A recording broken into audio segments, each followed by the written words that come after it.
Assalamualaikum warahmatullahi wabarakatuh. Alhamdulillah rabbil alamin, wassalatu wassalamu ala sayyidil mursalin wa ala alihi wa sahbihi ajma'in. Allahumma inna nas'aluka binuril fahmi وأخرجنا من الظلمات الوهم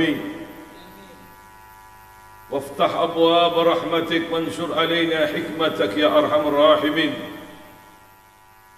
اللهم إنا نسألك فهم النبيين وحفظ المرسلين وإلهام الملائكة المقربين. اللهم أغننا بالعلم وزينا بحلم وأكرمنا بالتقوى وجملنا بالعافية يا أرحم الراحمين يا أرحم الراحمين يا أرحم الراحمين. سبحانك لا علم لنا إلا ما علمتنا إنك أنت عليم حكيم.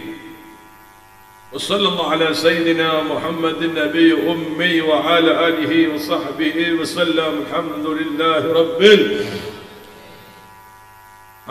rabbil alamin.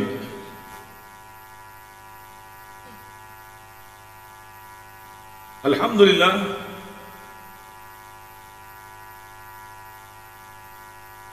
di mana pada malam ini Majlis Ta'lim Al-Fatah Akbar Orlap Pulusari bertepatan di JLT di tempat Bapak Haji Nemo, Abah Nemo. Kita doakan mudah-mudahan beliau diberikan panjang umur oleh Allah, sehat wal afiat, keluarga besarnya dijadikan keluarga besar yang sakinah, mawaddah warahmah, anak-anaknya dijadikan anak yang saleh dan salihah. Demikian juga yang hadir kita semua pada malam ini. Amin ya rabbal. Hadir pula para habaib yang hadir pada malam ini. Ada Al-Habib Haidar Al-Habsyi, Abah Kiai Niman. Juga ada pengacara kita Majlis Ta'lim Al-Fatah, Bapak Haris Sarjana Hukum, yang beliau setia mengawal majlis ini, permasalahan yang berhubungan dengan majlis. Kita doakan mudah-mudahan beliau diberikan panjang umur, sehat wal afiat, diberikan kegampangan semua urusannya oleh Allah zahiran wa batinan. Amin ya rabbal. Demikian pula Sayyidil Habib Abi Bakar As-Segaf wa akhil Habib Hasan Segaf. Demikian juga di sini hadir juga Ustaz Ahmadi Bintar Bagir, Bintar Suyuri. Demikian juga para tokoh masyarakat yang tidak saya sebutkan satu persatu. Mudah-mudahan pada malam ini semuanya mendapatkan hidayah dari Allah. Mudah-mudahan yang berkumpul pada malam ini dikumpulkan pula di surganya Allah. Nanti kumpul pula di padang mahsyar bersama dengan Rasulullah sallallahu alaihi wasallam, bersama-sama masuk ke dalam surganya Allah. Amin ya rabbal. Amin ya rabbal. Juga hadir di sini Abah Haji Yusuf dan juga Pak Yanto dan yang lainnya. Mudah-mudahan memberikan keberkahan yang sempurna. Kameramen kita Bapak Rudi, khususnya Bapak Haji Ibrahim, kepala panitia pusat Majlis Ta'lim Al-Fatah, kita doakan mudah-mudahan diberikan panjang umur, sehat wal afiat. Amin ya rabbal alamin. Bulan ini adalah bulan nuansa, bulan haji. di mana umat Islam dari penjuru dunia berbondong-bondong menuju ke Makkatul Mukarramah, berziarah ke makam baginda Nabi besar Muhammad sallallahu alaihi wasallam, di mana pada hari H itu tanggal 9 Dzulhijjah umat Islam berbondong-bondong menuju ke Arafah untuk melaksanakan rukun dari rukun haji.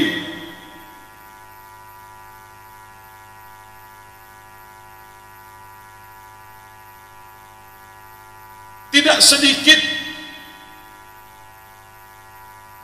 dari harta yang dikeluarkan untuk melaksanakan haji Baitul Haram. Akan tetapi Allah subhanahu ta'ala tidak akan pernah merugikan tamu yang datang semata-mata karena Allah. Karena haji dan umrah ini hakikatnya adalah tamunya Allah.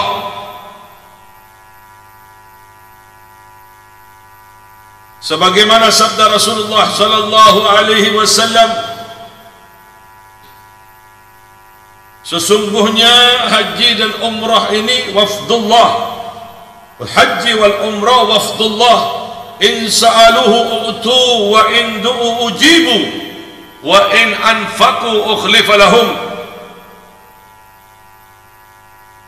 Haji dan umrah ini adalah tamunya Allah. Ya salam. Menjadi tamunya Allah subhanallah. Beruntung tidak? Beruntung tidak? Beruntung tidak? Mau tidak menjadi tamunya Allah? Mau tidak? Mau gratis atau bayar? Bingung lah ini. Si ada majar, si budi gratis. Tergantung takdir nanti yang akan menentukan. Mudah-mudahan semuanya sukses. Yang bayar sukses, yang gratis sukses. Cuman yang bayar lebih cepat sampai daripada yang gratis. Betul tidak? Betul tidak? Oh, kalau betul kepil.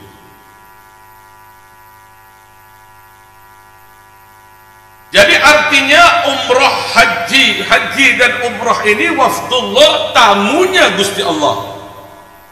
Kalau kita punya tamu aja dari ulama, dari pemimpin-pemimpinnya yang saleh, wah kita senangnya luar biasa, kita menghormati luar biasa. Lalu bagaimana kita menjadi tamunya Allah? Kita ini menjadi tamunya Allah. Masya Allah. Oh. Lalu Allah Ta'ala memberikan hadiah bagi tamunya. Apa itu? In sa'aluhu u'tu. Kalau dia memohon kepada Allah, Allah kabulkan. Masya Allah. Makanya sampean kalau ada saudara dari Mekah telepon itu, cak nyon akik Sulaiman tok, cak pesan kadal Mesir tok, cak pesan haba sauda tok, pesan dua aking kok cede pak.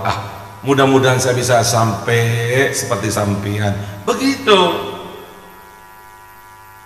Doakan saya di Mekah Madinah. Masya Allah hari ini dari jamaah pengajian kita yang selalu mensupport, memberangkatkan timnya, anak buahnya, kurang lebih 50 dokter khusus untuk menangani jamaah haji. Hari ini minta doa Habib. Sekarang saya ada di bandara di Jakarta. Kita doakan mudah-mudahan bisa sampai dan sukses, dan bisa membantu jamaah kita, jamaah Indonesia dan jamaah-jamaah yang lain. Amin ya rabbal alamin. Masya Allah. Minimal sampean kalau ada saudara yang SMS, tolong doakan saya. jerit ono aku iki nang ngarepe Ka'bah iso sampai, tolong doakan saya. Begitu, karena doanya orang yang haji dan umroh itu mustajab. Insaluhu u'tu. Masya Allah, kalau berdoa mohon kepadaku, aku akan sediakan, aku akan berikan. Wa in du'u ujibu, kalau dia berdoa aku akan kabulkan, lambat atau cepat pasti yang namanya doa itu terijabah. Sampean pesenannya apa? Doakan saya supaya laris dagangan saya, supaya tanah saya laku, saya bisa sampai ke sana. Doakan ini, doakan itu, mohon doa. Karena kekuatan doa ini adalah kekuatan yang dahsyat, walaupun tidak nampak, tapi hasilnya nampak. Kekuatannya tidak nampak, tapi hasilnya nampak. Mohon doa, Allah berikan kepada umat Islam ini senjata yang ampuh yang tidak dimiliki oleh yang lainnya kecuali umat Islam. Doa silahul mu'min, doa itu senjata yang paling ampuh untuk orang mukmin. Saya kasih contoh jenengan sedaya ini. Ini tergantung keyakinan dan kita tergantung bagaimana sampean kepada Gusti Allah. Saya kasih contoh sedikit aja fenomena yang ada di alam ini yang sudah kalau menurut akal manusia tidak mungkin bisa menang. Taliban melawan Rusia. Rusia itu bingung mau mengalahkan tentara Taliban ini, bingung. Waktu itu senjata-senjatanya Rusia ini sangat modern, tapi kok kocar-kacir. Bingung orang Rusia ini. Suatu hari pejuang-pejuang Taliban Afghanistan ini lagi mau menyerang markas tentara Rusia. Paham tidak? Paham tidak? Berjalan di malam hari, satu kesasar, yang satu ini jalannya beda. Sampai pada akhirnya dia tidak tahu harus kemana, dia ketiduran di padang pasir. Jadi orang-orang dahulu itu di Taliban itu kalau jalan untuk mau menyerang di markas Rusia itu tidak lihat begini, tidak kelihatan. Dia lihat dari kakinya. Kakinya itu rupanya sepatunya dikasih warna putih apa supaya kelihatan. Begitu kelihatannya. Sampai pada akhirnya dia bangun, ternyata dia sudah dikelilingi oleh tentara-tentara Rusia dengan senjata yang sudah siap untuk membunuhnya. Salah satu Al-Gojo dari Al-Gojo orang Rusia itu menyatakan, kamu pasti saya akan bunuh, kamu akan saya potong-potong tubuhnya sebelum saya bunuh, saya siksa terlebih dahulu. Tapi tolong satu, saya ingin kau menunjukkan sesuatu yang tidak diketahui oleh saya semuanya. Tunjukkan bagaimana kalian menghadapi kami. Saya kok merasa kewalahan menghadapi sampean. Padahal persenjataan sampean cuma itu-itu saja. Kami mempunyai persenjataan yang otomatis. Kok kami tidak bisa mengalahkan sampean dalam waktu yang singkat? Oh, ini malah kocar-kacir kami. Apa jawab tentara Taliban yang kesasar tadi? Kami ada Allah. Yang ada pada diri kami adalah Allah. Dan senjata kami bukan hanya senjata ini saja. apapun yang ada di depan kami itu akan berubah menjadi senjata. Diketawai dengan tentara Rusia. Jadi kita malah bingung nih, ya apa ini? Apa yang di depan sampean akan menjadi senjata? Ini saya tidak ngerti. Tolong tunjukkan. Baik. Di depan saya ini ada pasir. Kemudian sholat 2 rakaat tentara ini dengan ikhlas, khusyuk. Dalam baca Fatihah, rakaat pertama, rakaat kedua, at-tahiyat, kemudian assalamualaikum warahmatullahi wabarakatuh. Dia ambil pasir ini, kemudian dia baca-bacain. Dia berdoa kepada Gusti Allah. Lalu tantang tentara Rusia yang pada saat itu sangat membentengi kekuatan Rusia, dilempar dengan pasir. Gas, tiba-tiba berubah menjadi api, tang itu terbakar. Lah anehnya pada waktu terbakar, api itu loncat ke tang yang satu. Hancur, ini loncat lagi ke tang yang satu. Sampai dalam sekejap itu 15 tang terbakar. Wes cukup. Entek iki tang yang saya. Cukup. Akhirnya satu sama yang lain bisik-bisik, wah ini bukan sembarangan orang Islam ini. Ternyata ini kekuatannya bukan hanya pada senjata, tapi ada pada doa ini. Sudah lepaskan aja, dilepaskan. Sampai Taliban menang menghadapi Rusia yang pada saat itu adalah super power, kekuatannya sangat luar biasa. Nah yang kedua terjadi lagi yang barusan ini dikeroyok oleh NATO. Hampir 12 tahun. Di situ Jerman ngantem, Amerika ngantem, Inggris ngantem, semuanya bingung. Mereka punya Allah, mereka berdoa, mereka memohon kepada Gusti Allah. Yang aneh itu pada saat umat Islam lagi sholat, tiba-tiba ada pasukan putih nembaki tentara-tentaranya Amerika, dan banyak sekali tentara Amerika ketakutan, sampai-sampai tentara Amerika ini lari meninggalkan Afghanistan, dan kemenangan diraih oleh pasukan Afghanistan. Itu loh kekuatan doa. Makanya sampean jangan pernah lepas untuk selalu berdoa. Selalu berdoa. Pasti dikabulkan. Sedangkan untuk prosesnya dikabulkannya itu ada yang langsung, ada yang masih tertunda.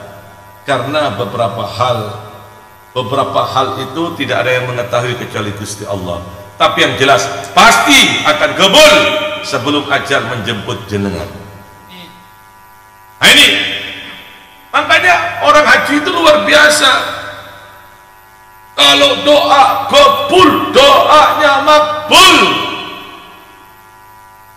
Nah ini mumpung kalau sampai nanti SMS-an dengan saudara sanak family, dengan keluarga, apa yang diminta? Doakan saya, begitu. Ya lah nek kari-kari ini wong zam-zam sampai nanti ndak apa-apa. Yang penting doa dulu. Kemudian apa? Wa in anfaqu ukhlifa lahum. Wa ma anfaqtum min syai'in fahuwa yukhlifuhu. Kalau kalian ini menginfakkan harta sampean untuk di jalan Allah, Allah akan menggantinya. Masya Allah, diganti oleh Gusti Allah. Alhamdulillah. Makanya adanya pengajian ini untuk memberikan pengertian kepada kita, pemahaman kepada kita. Syukur di sini pula dihadiri oleh Bapak Kepala Desa Poreng, Bapak Zainal Saifuddin. Mudah-mudahan diberikan berkah panjang umur Bapak Kepala Desa, dan juga para habaib yang lain, masyayikh yang ada di Poreng. Jadi untung adanya pengajian ini untuk memberikan bimbingan kepada kita, pengertian kepada kita. supaya kita ini tidak salah mengambil segala keputusan. Jadi jangan heran kalau sampean mari haji, keadaan sampean berubah, diganti oleh Allah Ta'ala berlipat ganda. Berlipat. Bagaimana caranya Habib? Ya ndak mungkin Gusti Allah langsung nurunkan berapa karung teko langit emas itu, ya ndak, bukan begitu. Allah menggantinya menurut bagaimana aktivitas sumber rezeki yang sampean lakukan. Kalau itu sawah, tiba-tiba sawahnya lebih berlipat ganda hasilnya. Kalau itu perniagaan, lebih banyak konsumen-konsumen yang datang. Dan banyak cara-caranya Gusti Allah membalas orang yang melaksanakan ibadah semata-mata karena Allah. Ini beruntung. Nah sekarang ini sampean ini nabung dari sekarang, ojo amin-amin tok. Kalau amin kompak, amin duit tidak ditabung ya tidak berangkat-berangkat. Amin ini sampai nang Mekah, uangnya nang Indonesia. Nabung, amin, begitu. Biar cepat-cepat berangkat. Nah begitu. Jadi kembali lagi di sini, jangan takut miskin untuk melaksanakan haji Baitul Haram. Gusti Allah mengembalikan uang yang sampean keluarkan untuk haji umroh kecil. Jangan medit-medit tadi uang. Ini kewajiban manusia untuk melaksanakan haji Baitul Haram untuk yang mampu, karena untuk orang yang mampu apabila tidak melaksanakan rukun Islam akan menjadi beban yang sangat berat hartanya, akan sangat membahayakan untuk dirinya. Allah Subhanahu wa Ta'ala akan menanyai setiap nikmat sekecil apapun yang Allah Subhanahu wa Ta'ala berikan kepada panjenengan sedaya. Semuanya akan ditanyakan oleh Allah Ta'ala tentang kenikmatan yang Allah Ta'ala berikan kepada kita semua. Sebagaimana firman Allah Subhanahu wa Ta'ala menyatakan, "Tsumma latus'alunna yawma idzin 'anil na'im." Kemudian kalian akan dimintai pertanggungjawabannya, dimintai tentang pertanggungjawaban nikmat yang Allah berikan terhadap sampean. Nikmat mata, nikmat kesehatan, nikmat semuanya, apakah ini dipergunakan untuk di jalan Allah atau tidak, semua itu akan menjadi tanggung jawab nanti di hadapan Allah. Maka untuk mereka yang menunda-nunda haji, tidak mau haji, dia lebih senang membeli urusan ini dan urusan itu sampai dia mati, maka matinya tinggal pilih mau mati agama Nasrani atau agama Yahudi. Untuk orang yang tidak mau haji, insya'a mata Yahudiyan wa insya'a mata Nasraniyan. Barang siapa orang yang diberi kemampuan oleh Gusti Allah, kemudian dia tidak haji, maka tinggal pilih kalau dia mati dalam agama Yahudi atau agama Nasrani. Na'udzubillah min. Oh Habib, ini sekarang ada yang haji sekarang 30 tahun, umur saya belum sampai 30 tahun, sudah mati dulu. Sekarang umur 40, 70 tahun, berarti saya iya urip. Betul tidak? Betul tidak? Betul tidak? Wis samping sepenting nabung sampai niat akan berangkat haji. ada solusi lain untuk merubah haji 30 tahun menjadi 2 tahun, menjadi setahun, menjadi 3 tahun, kecuali tahun 2004 ganti presiden, harus ganti presiden. Nah, cara satu itu nanti akan merubah segalanya. Pilihlah presiden yang berprestasi, yang jelas prestasinya itu prestasi yang dibanggakan oleh seluruh dunia, yang telah diberikan penghargaan, tidak diragukan lagi. Ojo pilih presiden yang suka nipu nang rakyate. Hati-hati. Saya ingatkan, ini bukan masalah kepemimpinan tahun 2024 sebentar lagi ini, tapi ini masalah kedaulatan bangsa Indonesia. Siapakah di antara kalian yang setia dan siapakah di antara kalian yang berkhianat? Penentuan tahun 2024 ini. Makanya nanti para santri Jamaah Majelis Ta'lim Al-Fatah, walaupun kita tidak berpolitik, umat Islam tidak boleh buta politik. Kiainya, habibnya, ulamanya tidak boleh buta politik. Sebodoh-bodohnya orang itu orang yang anti politik. Kenapa demikian? Semua ini diatur oleh politik. Beras naik turunnya diatur dengan suhu politik. Ente mau beli gandum, mau beli beras, mau beli kopi, mau beli minyak, mau bayar listrik, semua itu naik dan tidaknya tergantung suhu politik. Semua naik tidaknya tergantung suhu politik. Yang tidak naik cuma satu, nyabis pakun 2000, nyabis pakun 20.000. Hari sedang naik ya.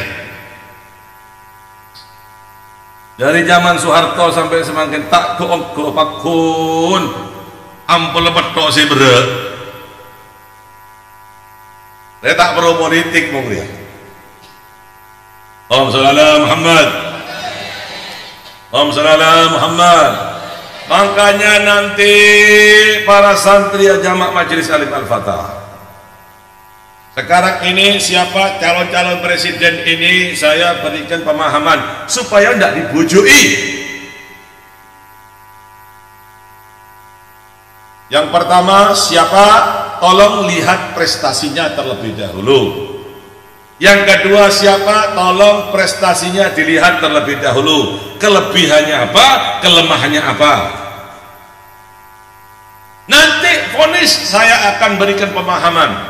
Tidak boleh buta politik. Tidak boleh buta politik walaupun kita tidak berpolitik.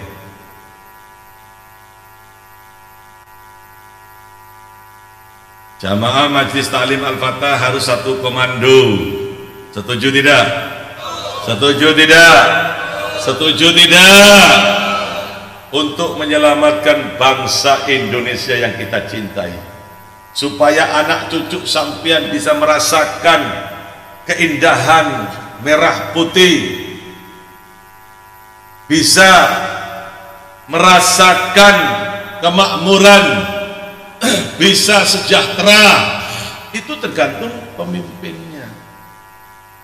Jangan karena duit, hati-hati. Saya ingatkan, kalau sudah suatu kepemimpinan bisa dibeli suaranya dengan uang, jangan harap keadilan akan tegak, saudara-saudara. Sampai pikir keluar uang 2 triliun, 10 triliun, begitu menang tidak balik. Yo, balik. Nyolong sana, nyolong sini, yo sampean sing bayar. Bayarnya dari mana? Bayarnya itu dari pajak yang sampean bayar. Mau pajak mobil, mau pajak sepeda motor, mau pajak beli ini. Lah pajaknya sekian persen ini untuk ngekei maling-maling itu. Hati-hati. Nanti satu komando, setuju? Setuju? Setuju tidak? nanti dikasih duit 2 juta, kok tepak banyak utang semakin. Hari ya repot memeladai ya.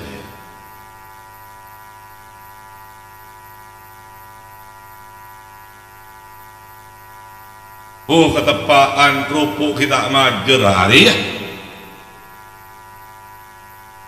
Mong tero apa sih alakoh, mong tero punya apa sih alakoh.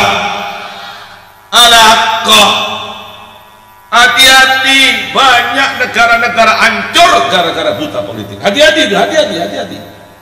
Di zaman Belanda memang tidak boleh berpolitik, ulama tidak boleh berpolitik, tangkap penjara. Dan kita jangan sampai buta politik. Urusan sholat penting, urusan ngaji penting, puasa penting, mondok penting, baca kitab penting, urusan negara juga penting. Loh, kalau umpama sekarang Islam ini kalau tidak disalurkan di zaman sekarang ini, tidak disalurkan dengan jalur politik, loh pakai jalur apa? Sampean ngomong sama orang kalau tidak pakai politik aja berbahaya. Kenapa kok mau anti politik? Makna politik itu apa sih? Kok anti betul dengan politik itu apa makna politik itu? Tanyakan. Politik itu siasat, strategi, cara. Lo sampean aja ngomong sama orang tidak pakai cara, dipendom sama orang. Sampean aja Pak ngomong bibir sampean tak ngakui cara, yakin aku masak bibir sampean.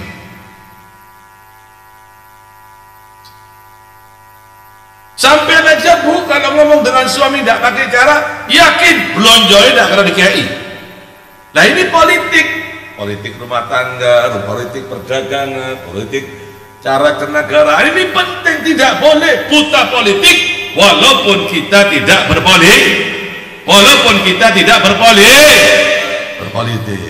Umat Islam kalau tidak berpolitik, maka orang-orang yang di luar Islam akan memegang peranan. Ingat, tolong perhatikan, sekali lagi ingat, tolong perhatikan, segudang ilmu, perhatikan, segudang ilmu, selautan ilmu itu kalah dengan segenggam kekuasaan. Karena mereka yang punya segalanya, media mereka punya, kekuatan mereka punya, semuanya mereka punya. Segudang ilmu kalah dengan segenggam kekuatan. Nah, alangkah baiknya kalau segenggam kekuatan itu dibekali dengan ilmu agama sehingga dapat membimbing semuanya. Jadi kembali lagi ke permasalahan tadi, masalah yang berhubungan dengan haji. Pengaturan haji ini akan berubah apabila nanti pemimpinnya adil dan makmur, adil dan barokah. Nah ini sih penting. Makanya nanti satu komando. Ojo nanti kalau sudah gurunya ngomong, wes sampai tak sindir iki. Wah ngamuk, gak dikei duit pola nih. Wong tak beri pesen orang wah, pesen tok, ini hancur negara ya. Tidak enak, perang itu tidak enak, tidak bisa belajar dengan tenang, tidak bisa sampean ke sawah, tidak bisa jualan, tidak bisa ini, tidak bisa itu. Makanya kita semua ini jangan buta politik. Kira-kira setuju satu komando? Setuju satu komando? Setuju satu komando? Tunggu instruksi. Nanti kita akan umumkan walaupun lewat satu sindiran yang pasti, bermanfaat, berprestasi sebagaimana telah nampak prestasinya sekarang. Nah sekarang saya tunjukkan kepada jenengan sedoyo untuk memeriksa keadaan mereka satu-satu. Nanti jangan dipikir saya cuma pros itu tok. Misal yang menjadi nanti calon-calon presiden ini pertama Ginanjar kan? Hah? Ganjar Pranowo, ya Ganjar. Dia sekarang ini posisinya berada di Gubernur Jawa Tengah. Ganjar ya. Sampai lihat prestasinya apa, penghargaannya bagaimana, kelemahannya bagaimana. Delok dhisik. yang kedua Anies Baswedan. Kemudian sampai lihat prestasinya apa, kelemahannya apa, penghargaannya ada enggak, lihat sendiri. Demikian juga Puan Maharani, lihat. Demikian juga Prabowo, lihat prestasinya apa. Nah, ini penting untuk sampai jadi kerujukan supaya tahun 2024 sampai tidak keliru. Nanti kalau memang betul-betul satu komando, insya Allah kita akan bantu untuk terus maju mensejahterakan rakyat Indonesia, menjaga Indonesia dari oligarki-oligarki yang jahat itu, dari komunis-komunis yang ingin menghancurkan bangsa Indonesia, dari liberal-liberal yang ingin memporak-porandakkan Indonesia. Kita akan lawan mereka, saudara-saudara, nantinya. Supaya apa? Supaya Indonesia menjadi aman, tidak terus diadu domba seperti ini. Setuju tidak? Setuju tidak? Makanya ayo terus bergabung dan bergabung agar kita tidak salah dalam mengambil keputusan. Amin ya rabbal. Kemudian kembali lagi ke masalah haji, itu tergantung dari pemimpinnya. Bisa berubah, oh bisa kok. Bisa, tergantung bagaimana pemimpinnya. Nah, ini loh yang harus diperhatikan. Untuk memilih pemimpin ini harus kita nanti bersama-sama satu suara agar Indonesia selamat dari cacah-cacahan asing dan asing. Paham ya? Paham tidak? Paham tidak? Baik, kita lanjut. Kemudian Haji Baitul Haram ini ada yang perlu diketahui. Apa itu? Sesungguhnya poin dari segala permasalahan haji ini adalah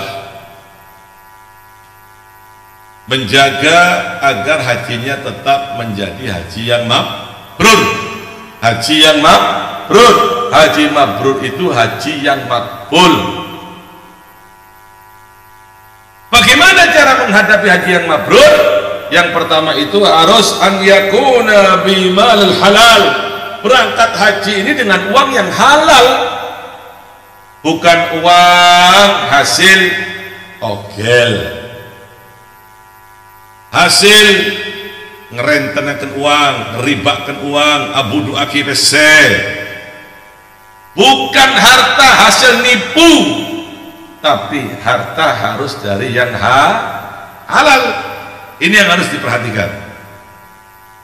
Yang kedua, alamatnya haji yang mabrur makbul itu salamatul minal azam, selamat dari dosa kecil dan dosa-dosa besar. Ya harus dijaga. Harus dijaga. Jangan sampai berbuat hal-hal yang aneh-aneh. Antara lidah dan perbuatan harus dijaga.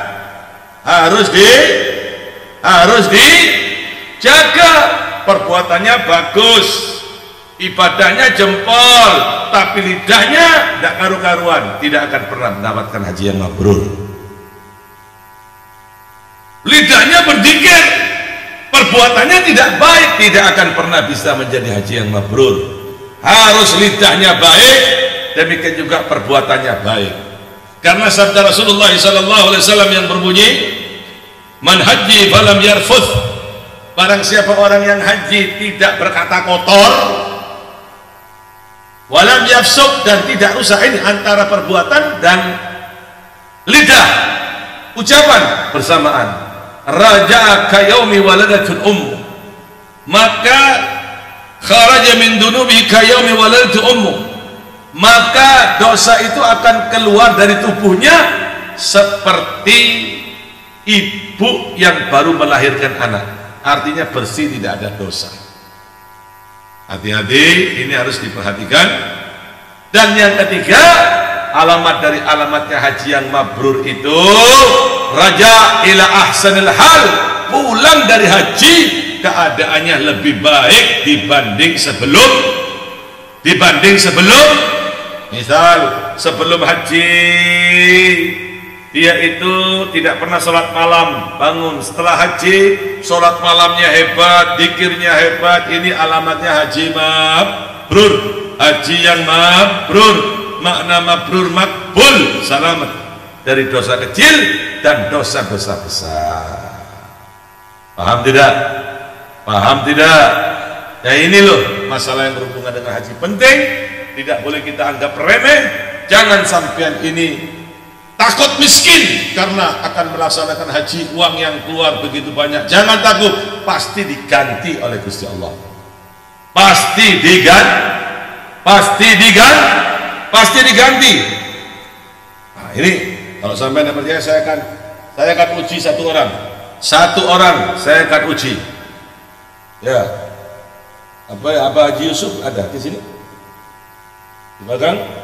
Oke, Abah Haji, tolong berikan kesaksian. Tenang Abah Haji, tenang.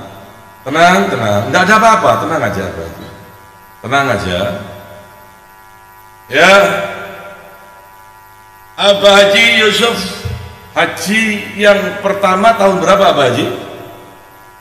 2009. Ongkosnya satu orang. Oh, tahun 2009. 36. Baik. 36. Berarti sudah berapa tahun? 12 tahun. Ya, selama 12 tahun itu Abah Haji, kira-kira uang yang telah dikeluarkan untuk haji 39 juta sudah kembali belum? Lebih, lo malah Haji Maning lo.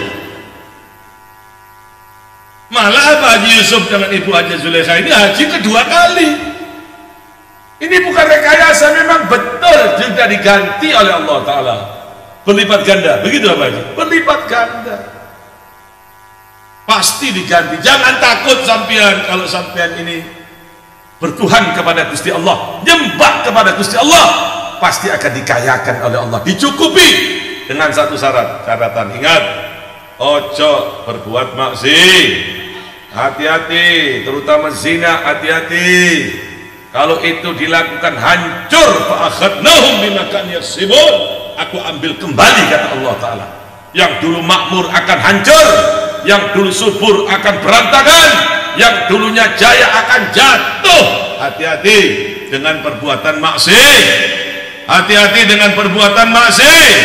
Innal ma'asi yazilun ni'am, sesungguhnya maksiat itu bisa menghilangkan nikmat. Hati-hati, beristiqomalah sampean, cari yang halal. Apapun bisa dikerjakan dengan cara yang apapun bisa dikerjakan dengan cara yang apapun kerjaannya, apapun perbuatannya bisa dilakukan dengan jalan yang halal. Baik, cukup, ini sudah jam 11:09, cukup ya. Mudah-mudahan bermanfaat wal barakah. Tetap semangat dan semangat Haji Salim Al-Fatah, semangat, jangan pernah kendur. Kita bukan hanya kumpul nang dunya pengajian, tapi nanti di padang mahsyar kita akan kumpul, di surga pun kita akan kumpul. Amin ya rabbal. Karena sampean akan dikumpulkan berserta dengan orang yang sampean cintai, kelompok-kelompok yang sampean cintai. Nah, kalau sampean cinta dengan Ronaldo, cinta dengan Maria Kempes, Maradona, di akhirat akan dikumpulkan. Malah mungkin diajak bal-balan sampai di sana dengan Maradona. Tapi kalau sampean dengan cinta kepada ulama, cinta kepada orang saleh, cinta kepada orang yang wali-wali, sampai akan dikumpulkan dengan mereka, dan merekalah sang penguasa sejati. Beliaulah Habib Abdullah bin Al-Haddad, beliau mengatakan, nahnu mulukul ardi was sama, kami ini adalah penguasa yang ada di muka bumi ini, demikian juga penguasa yang ada di langit. Wa ana sayfun mujarradun bila ghamdan, aku adalah pedang yang terhunus, yang tidak ada sarungnya. Wa ana ni'matul makfurat, aku adalah kenikmatan yang terjaga, kenikmatan yang terbungkus. Kita cinta terhadap mereka, kita akan dikumpulkan dengan mereka. Al-mar'u ma'aman ahab, Orang akan dikumpulkan beserta dengan orang yang ia cintai. Cintailah orang-orang saleh, cintailah orang-orang yang dekat dengan Allah, karena sesungguhnya orang yang dekat dengan Allah dapat menyambungkan hubunganmu dengan Allah, baik di dunia, lebih-lebih nanti di alam akhir. Di alam akhir. Amin ya rabbal, amin ya rabbal, amin ya rabbal. Baik, kita dengarkan tausiah pertama di sini oleh Sayyid Al-Habib Haidar bin Hussein Al-Habsyi. Om sallallahu Muhammad.